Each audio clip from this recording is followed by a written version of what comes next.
just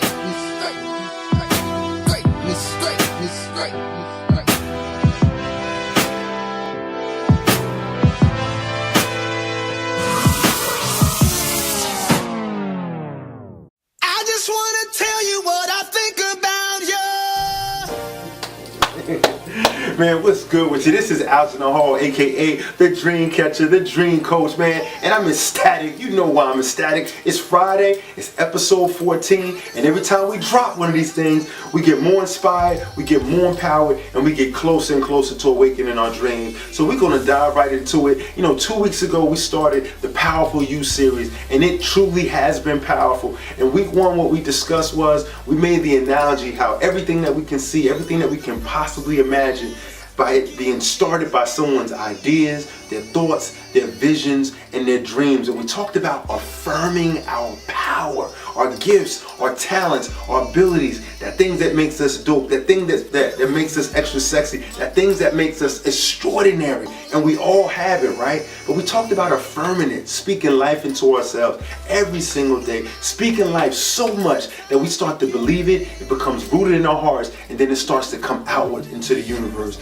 And then we talked about another thing. We talked about pushing out that carbon monoxide, that odorless, that colorless thing that's toxic and deadly to us. Those are those things that feed our fear. Those are our things that feed our doubts. Those are the things that are hindering us from getting to a place where we can awaken our dreams. And we talked about just simply pushing that out. Then we moved to part two, and part two was powerful last week. Work, baby, work. That's right. We talked about work, and we talked about developing a culture of going from average or just mediocre work ethic to a point where you can have ridiculous work ethic, so you can propel you towards achieving your dreams. And this week is going to be equally as powerful, because why? We're talking about something that's significant, something that's been around since the beginning of time. We're talking about seed, we're talking about time, we're talking about harvest. And I know that you've heard it before, I know that you've heard it, and most people connect that to money. But did you know that when you talk about seed, time, and harvest, it could be connected to every area in your life?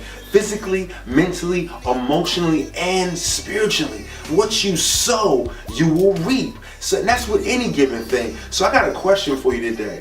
I want to ask you, like, what harvest are you expecting? No. More importantly, what are you sowing into the most fertile ground in the world? The most fertile ground, you. Because the fact of the matter is we need to sow into ourselves. You need to sow into you. The bottom line is, we spend too much time sowing into other people, places, and things that's not going to bring back a harvest. We spend too much time in the wrong places. We spend too much time hanging around the wrong people.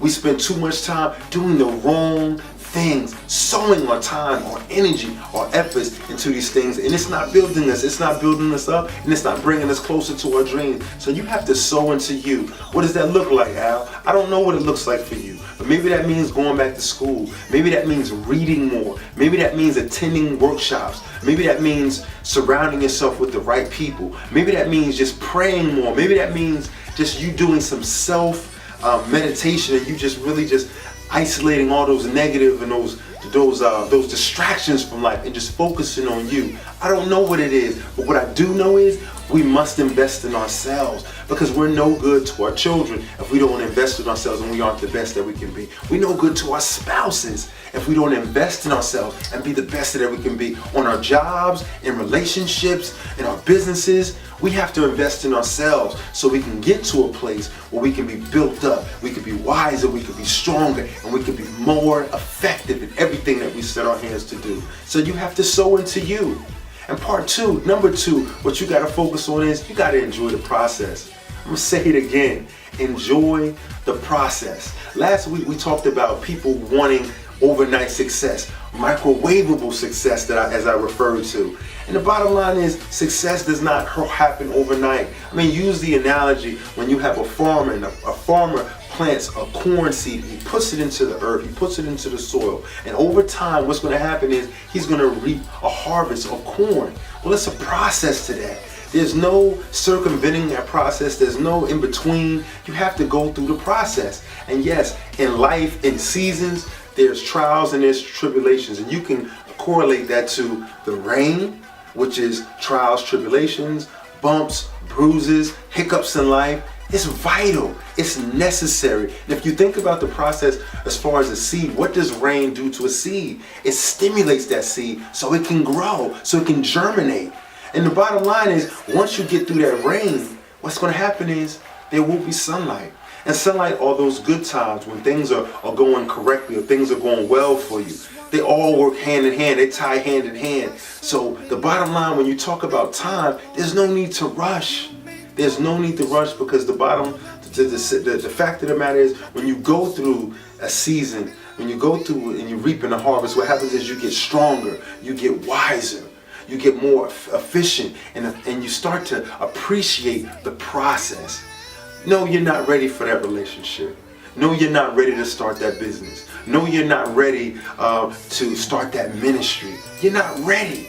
So what you need to do, just like with fruit, I can't stand when I walk into a supermarket and I purchase a banana or purchase an apple or something, or like a peach or pear, and it's not ripe. Why? Because it was taken out of that soil before it was time. And that's what we do with our dreams. That's what we do with our goals. That's what we do with our visions. We want it now. And it's a process that you have to go through. You have to enjoy the process, the good and the bad.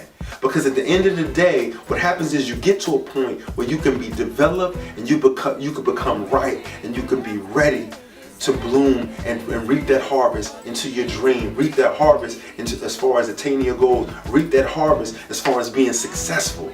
Seed, time, harvest. It's vital. So those are our takeaways. Number one, you gotta sow into you. Read, workshops, meditate, pray. I don't know. Go back to school, continue education. I don't know what that is, but you gotta sow into you.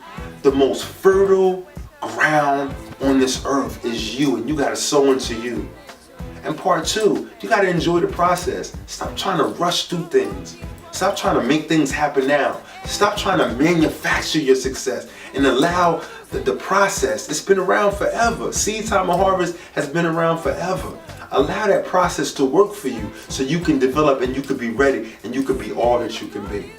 Man, this is Algernon Hall, and I appreciate you for tuning in for episode 14 of the Dream Series. Man, it's been real for me. I hope it's been real for you. Man, join me next week, man. Let's continue to pursue our dreams, awaken our dreams. Man, let's just change the world. Peace, man. Easily led astray. Let me tell you that everything is everything.